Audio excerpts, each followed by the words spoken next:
dark in here. We've got a shelf, we've got another shelf, and we've got a room. And we're in, ladies and gentlemen. This is our residence here in Siem Reap, Cambodia. He goes there, shoe rack here, shit talker here. We chose to live at this place on Topple Road, the BB Anchor Residence. We've been here for a little while now. This was the first place to be inspected, so if you guessed it, we'd look at, we'd choose the first place. And you were right, if this is your first time here, this is what a $650 US dollars a month place is like. Before I show you the room, this place used to be a hotel, and I think it still does like nightly or weekly rent, so you've got like this hotel area downstairs. I'll show you the gym very quickly. You've got some gym equipment. You can lift, you can ride, you can do weights, or you can walk, or you can go on this thing here. Pool is nice. Max likes coming down here and having a swim, and it is excellent actually to have a pool. So when all the kids finish school, some days they come in here and have a splash, and that's really, really good for us. That's a sauna, and I want to show you the world's weirdest urinal placement. Imagine you're just here having a swim here, and you look across, and you can see someone having a piss right there. You could be doing a workout here in the gym, and then just watch your mate over there have a piss. It's bizarre. Back to the room. This is a 2-bedroom place with a separate bathroom and laundry in here, which is very, very handy. The first bedroom is our guest bedroom. So this is where our niece stays, or any other family members that come and stay with us whilst we're here. I did have my workspace over here, but I got sick of living in an area that had no natural light. So if you remember, this has only got that window there which goes to the hallway. Apart from that, no natural light in here, which is a bit crap. If you want to do some work or if you just want to hang out, it's good to get some vitamin D. This is the bathroom in the guest bedroom. Not too bad. Shower and water pressure leaves a little bit to be desired, I'll tell you that now. When we came and inspected here, there was some lovely hotel type arrangement stuff here, which, you know, some shampoos and soaps and things. When we came to get the keys, they were gone, so we got stooged. I thought we were going to get some nice free hotel type stuff. This is the major bedroom here, as you can see by the major person sitting on the bed or laying in the bed. Say hello. Hello. What was that first comment? Model. Model, oh right. We do have natural light up there, which there is no curtain, which I thought would be a problem, but we're up at Sparrows Fart anyway, because we have a child who likes to be up at Sparrows Fart. I shifted my workstation to this particular area for 2 reasons. 1, there's a lot of space here. 2, there's natural light in here, and it does make a nice difference being in a room with natural light. And a 3rd reason, just because at night we have the aircon on, because it does get quite warm in this place. And if I'm in here during the day, I run the aircon in here, and it cools it down, so when we go to bed, it's already nice and cool. Let's check out the master bathroom. There we go. This was the best bit here. Nice separation between the shower and the shitter. I don't know when it was painted, but these colours are a little bit early 1990s for my liking. Another thing as well, these things look nice, but they get so much soap scum and toothpaste scum and whatnot on them. So you've got to really clean these glass, what are they called? Basins quite often to get them to look nice. After about 3 days, they look really, really scummy. But I do like that there's plenty of bench tops, plenty of space, plenty of area to put your shit. That is very, very good, because we do have a lot of shit here, as you can see. The master bedroom has its own balcony as well, which is pretty cool. So during the day, if I'm a bit bored with work, I can go out here and get a look at the street view, which now includes this chimney connected to the Marco Polo Pizzeria and Steakhouse.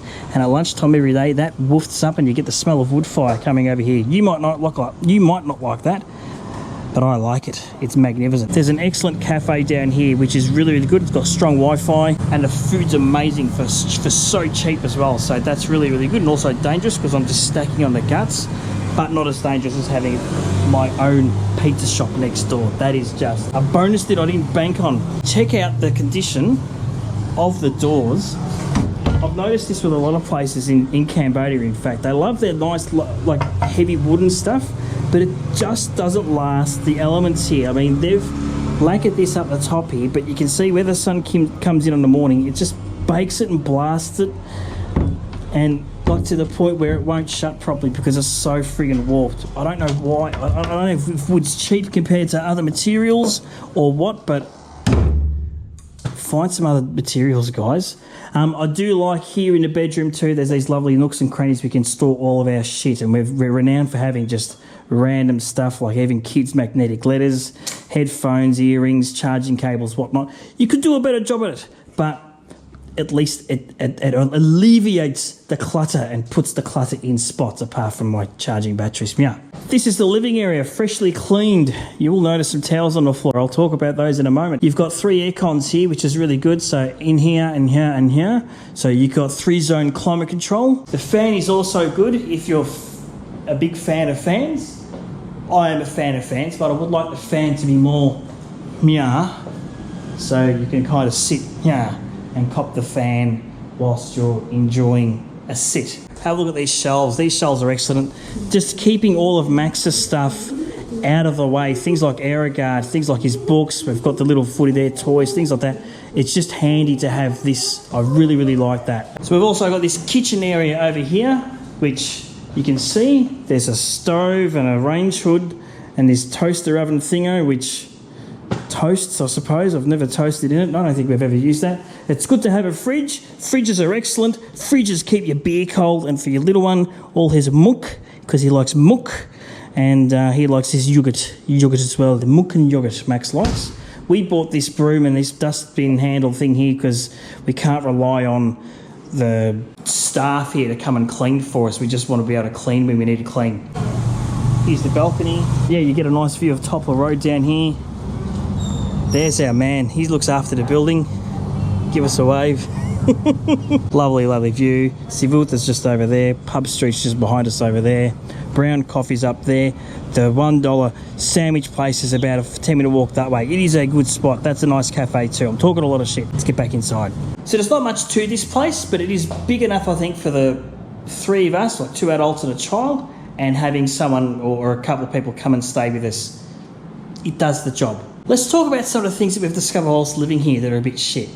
First things first, you will notice that it's a little bit dark and dingy. And that was one of the things I really didn't want to put up with. There we go. Look out.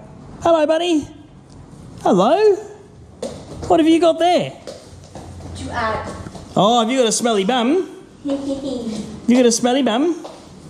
Anyway, as you notice in here, it does feel a little bit dark and dingy. Now, when we had the inspection, I don't know if they stitched us up, but there was a bloke standing right here where I'm standing right now, and they had this door open.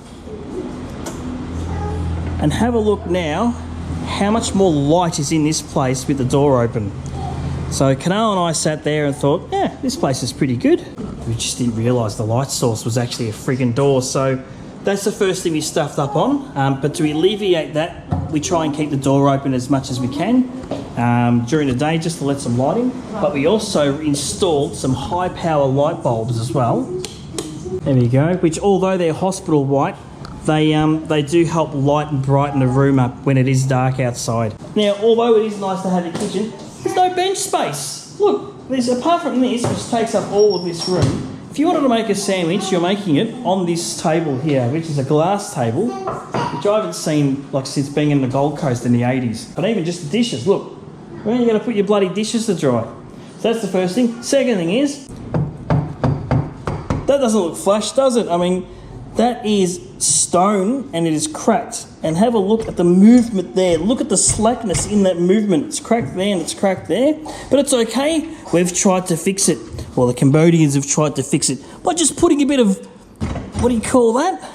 Sally's No More gaps or liquid nails or something like that. That hasn't even been secured over here.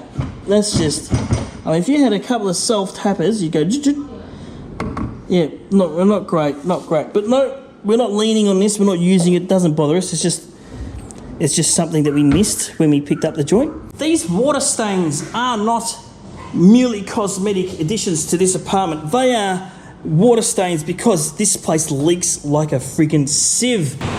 We have a towel down because we have a new leak over here. So that's 1, which was old, 2, which is new, 3, that's an old one. Luckily, no other new ones just yet, but the night is young. Many things could happen from here. When it absolutely pisses down, we get water coming through from there. And we also get water coming through from here onto this couch.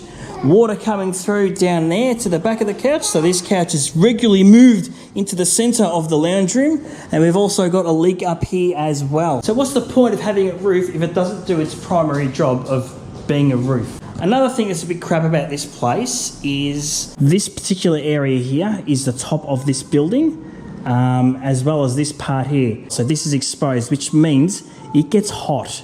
So during the day, this area here, if you don't have the aircon on or the fan on or the door open, it bakes and it is not pleasant. So to get around that, if I'm working in the bedroom, I close the door, keep the aircon on, keep it nice and comfy in there. And when the day ends, open the door, whack the fan on, open that door and get all the hot air out. But it's just something to consider if you're ever going to rent a place. I've also just noticed how crooked the range hood is. Have a look at that. Do you reckon they've used a ruler or a T-square or a spirit level in installing that? Just back on the wooden doors, right? Have a look at how straight these doors are. I mean, this is a GoPro, so it's got one of those funny lenses. But if we shut this door here, which if it does shut, have a look at the gap up here at the top compared to down here. That is warped to the shit house. And again, that's, I think, just a common theme with every place I've seen with a wood, as it's like, well, big wooden doors, because they contract, expand. They're probably wet when they put them in, so they weren't dried out. Every door in this place, none of the doors, like, close with any conviction, including the main bedroom door here. Like, it's just, it just doesn't want to shut. Another thing they could have done to help brighten up this place would be just to like get rid of this bloody dark wood on the roof. I mean, it is nice to have the contrasting floors and a bit of something up here, but the light reflects so much better with a white roof. So without this unnecessary decoration, I think it'll lighten the place up a bit more. Also, and I know that they can't do this now because the place still leaks, but once all the leaks are fixed, paint these walls white. These aren't actually white walls. They're sort of an off-white, darkish colour. And you saw in the bedrooms as well that they just weren't white like in the bathrooms. They had that sort of creamy colour. Yeah, like this creamy colour in here. Paint it white. It just makes it so much brighter. That's what I reckon. There've also been some ants in here that, look, nothing that a bit of bug spray can't fix. And also, because of the water leaks, you'll find that the floor's popping up in certain spots. That's how they're still wet. But if you have a look in the light there, you'll sort of see the floor or the laminate popping up here and there, which I can't tell you if that was like that before or it's only happened since we've had those water leaks through the last couple of storms from the wet season. The couch could do with an update. I mean, we know how much couches are. They're pretty cheap here. But again, I wouldn't be putting a new couch here unless the water leaks get fixed, because I think we had a look at one of the couch cushions and it looked a bit ordinary. And now we know why, because probably it's been leaked on without anyone living here and no one's done anything about it. Any final thoughts on this place? I don't love this place. The only thing I love about this place is location. Yep. I don't like it because, for one main thing, I know it's not a big deal for most people, but water pressure in the room, like, not because I have a standard from living in Australia, but I couldn't stop thinking of how, if I was to rent a place at a local place, pay $120 a month. Yeah. You get air cons, you get everything, you get good water pressure. Yeah. Here we are paying $650 a month. And they can't get the water pressure right. And for me, it's basic things that a rental place should have or should provide. It's like. And you know what? We're not getting a discount because the place leaks either. Yeah, exactly. Yeah. Basic things for a place to have. It's like very important for a place to have, but they can't even have it right. Yeah. And that's shitting me. Yeah. Neither of us have rented before, so we don't. You live with a family. Yeah. And I bought my place, which, you know, something breaks, you fix it. So. Yeah. I know I sound like a grumpy bum. I don't. He's the grumpy bum. He's a happy bum right now. Like these are this fancy for me. Yeah. From where I come from, but also we're not living here for free. We pay them big bucks. That's right. It is not cheap. And I know a lot of people are watching this going, we probably paid too much. Well, you're probably right. We are paying a lot, but we're paying a lot because of where we are and the amount of time that we're staying here. If we're here for a lot longer, we'd be able to negotiate a better rate, or we'd maybe look to moving to a place that was between, say, $300 and $400 a month. It might be a bit further out, but because of the time we're here, what we're here for, and what we're doing here, location was key, and I was happy to pay for it. So everyone's got their... Why, I don't know why he's so happy. He's just so happy all of a sudden. Anyway, look, everyone's got different opinions on if this is a bargain, not a bargain, we're getting stooged or whatnot. I think it's okay. The location is great, but everything else does leave a bit to be desired, but it is what it is. We couldn't afford to spend months looking for a place. We could afford to spend a couple of days max. Anyway, let us know your thoughts in the comments. We'll see you in some more videos. If you've made it this far, fantastic. Give us a like. Cheers.